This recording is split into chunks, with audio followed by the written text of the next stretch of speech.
You are the great western light of California, torchbearers in the darkness, living reminders of all that is best in our republic. In the words of Tandy, one of the NCR's most influential and beloved presidents, a safe people is a strong people, and that is at the core of the new California Republic's doctrine. Democracy, personal liberty, the rule of law. With an ever-expanding population of over 700,000 citizens, the NCR endeavours to restore order to the post-war United States. The country may be in ruins, but with the development of infrastructure and economic systems, modelled upon and inspired by the achievements that had made America a superpower before the bombs fell, this democratic federation will not stop until they have restored peace to the new world. And how does one faction bring peace and prosperity to a broken nation? Well, a domineering presence, punctuated with an iron fist, of course. The new California Republic boasts one of the largest, if not the largest, standing armies since the conclusion of the Great War.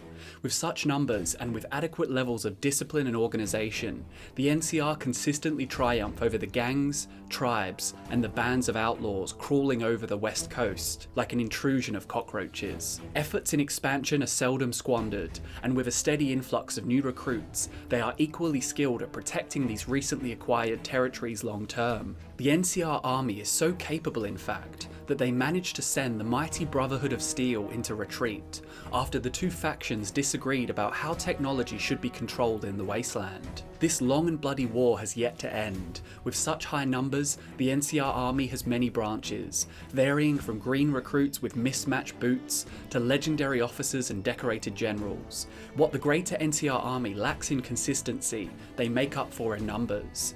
There's the Infantry Corps, the Heavy Infantry Corps, the Air Force, the Logistics Corps, the Robots, the Military Police Corps, and then there is the Special Forces branch, which consists exclusively of the most elite soldiers. This branch quickly became the unmistakable face of the NCR's military prowess, and in their own words, they exist to make the world a better place. These are the NCR Rangers, and those Rangers who prove themselves to be the very best of the best, those select few, they become known as the Veteran Rangers. Hey guys, it's Drew here and welcome back to FudgeMuppet. In this video, we're getting back into the lore of the Fallout universe, and today we're talking about those elite warriors who've become iconic in the franchise. When you think of Fallout, you'll either think of a Brotherhood of Steel Paladin or an NCR Veteran Ranger. With their Desert Ranger trench coats over pre-war riot armour and the trademark helmet with the glowing red visor, finding yourself in the sights of their sniper scope means certain death. A place among these unrivaled elites is not an honour granted lightly to any sharpshooter with a true aim, and as such there is much rumour and folklore surrounding them.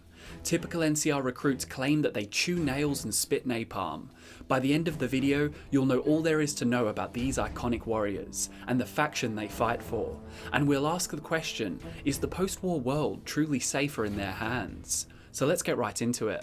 The NCR officially began in 2186, but their roots can be traced back to 2142. At this time, they were not called the NCR. In fact, they were nothing more than a small and peaceful village, the town named Shady Sands, and was initially populated by the emerging dwellers of Alt 15. This settlement, with the aid of the GEC or the Garden of Eden creation kit, slowly grew into the hub of civilized people in California. The GEC was a terraforming device, which looked like a silver briefcase. According to Vault-Tec advertisements, it contained all the seeds, fertilizer, and other equipment, including a cold fusion power generator and a basic replicator, necessary to start a new settlement in a post-nuclear world after emerging from a vault shelter. And over time, under the leadership of Aradesh, as well as the Vault Dweller and Aradesh's daughter Tandy, the humble settlement grew into the greatest power in California, eventually becoming the NCR we know today. From here they formed a trial council government, and drafted their own constitution modelled on the American values of old. By 2189, the NCR consisted of 5 states: Shady Sands, Los Angeles, Maxon, The Hub, and Dayglow. By post-apocalyptic standards, the NCR is a paragon of economic success and good ethical character, political enfranchisement, rule of law, a reasonable degree of physical security, and a standard of living better than mere subsistence are daily realities for its impressive population of citizens. Some noteworthy areas of pride for the NCR include a no-tolerance approach to slavery and little to no sexism. Both of these boons can likely be attributed to their president of 52 years, Tandy, who was of course a woman, but also formerly held captive as a slave by the Khans. The inclusivity and civility of the NCR is not favoured by all, and many settlers of the New World do not welcome old-style democracy with open arms. That's of course where the NCR Army comes in, and surprisingly, NCR inclusivity even encompasses their armed forces. Ghouls and super mutants were known to have served in the army, even among the prestigious ranks of the NCR Rangers. Now, while the brunt of the NCR Army was tasked with typical military duties, like taking and holding territory and general peacekeeping, much of the positive publicity the NCR received came from the work of the Rangers, particularly the veteran Rangers. These elites were inspired by the Texas Ranger Division of the Old World. These Rangers were founded unofficially in service of the people of Texas, despite being disbanded by federal authorities during the post-Civil War Reconstruction era. They were beloved by Texans, and were soon reformed by the home government of the state. Part of what made these Rangers so important to locals was their Old West mystique. Everything about them resembled the people. They were founded by the people, for the people. The former Texas Ranger John Ford described the division with these endearing words. A large proportion were unmarried. A few of them drank intoxicating liquors. Still, it was a company of sober and brave men. They knew their duty and they did it. While in a town, they made no braggadocio demonstration. They did not gallop through the streets, shoot and yell. They had a species of moral discipline, which developed moral courage. They did right because it was right. And that attitude is very much at the core of the NCR Rangers too. The promise of the Rangers, which contributed significantly to the NCR's reputation with the people, was that they were pledged to protect the people above all else. The average Joe mattered more to the Rangers than the politics of the government, and they would guard every individual as if they were the president. The Rangers were founded by a man named Seth, the leader of the Shady Sands Guards in 2161. He was held in high regard by Aradesh, and was sweet for Tandy. He was presumed to have perished along with Aradesh on the expedition to look for Vault 13. Seth is immortalised in the NCR, as his portrait appears on the $20 NCR bill. While the Rangers have always been essential to the NCR, these expert fighters were especially valuable in the early days of the Republic, when the numbers and resources did not favour them so strongly. The NCR Rangers were responsible for scouting out Nevada and discovering the well-maintained state of the Hoover Dam. The Mojave was actually occupied by another faction of Rangers at this time, known as the Desert Rangers. The Desert Rangers were the initial faction who wore the iconic coat and mask of the veterans. Above all else, the Desert Rangers were survivalists, and had existed in Nevada and even Arizona for many decades. These Rangers had been in conflict with Caesar's Legion, fighting an unwinnable battle. However, the tide turned when the NCR Rangers appeared in 2271, and the Ranger Unification Treaty was signed. This agreement has been commemorated by the monument erected at the Mojave Outpost. The plaque at its base reads, "In the year 2271, the Desert Rangers of Nevada and Rangers of the New California Republic met at this spot to sign the Ranger Unification Treaty. Under this treaty, the Desert Rangers agreed to be absorbed into the NCR in exchange for the NCR's protection of Hoover Dam, New Vegas, and southern Nevada against the forces of Caesar's Legion. While the ability to field the largest host of soldiers in battle is one of the NCR Army's strongest advantages, the tactical prowess of the Rangers should not be understated, and has proven invaluable in various conflicts. Take the First Battle of Hoover Dam, for example. The Legion had yet to meet any strong resistance in their efforts of expansion, and by securing the dam, Caesar would have a valuable strategic asset, as well as a river crossing. From there, New Vegas would be ripe for the picking, and Caesar would have his Rome. The initial conflict went in favour of the Legion, and the NCR were forced to retreat from the dam into Boulder City. With the scent of blood and fear pungent in their nostrils, the Legion pursued their fleeing prey. Only when they entered Boulder City, they discovered that they'd been lured into a trap by the Rangers. The city was rigged with explosives, preventing a retreat, killing the lion's share of the Legate's forces. The NCR counterattack was devastating, and those who did survive were sent back across the dam to lick their wounds at Fortification Hill. The battle was won, but the war was far from over. Now, the NCR NCR Army and the NCR Rangers continue to honour their duties with dedication. However, the vastness of the Mojave is proving difficult to retain, and the noble philosophy of the NCR Rangers is hard to uphold when survival itself is a challenge. Unlike the regular NCR Army, the Rangers have their own ecosystem and hierarchical structure. There are only 3 ranks in total: Ranger Recruit, Ranger, and Veteran Ranger.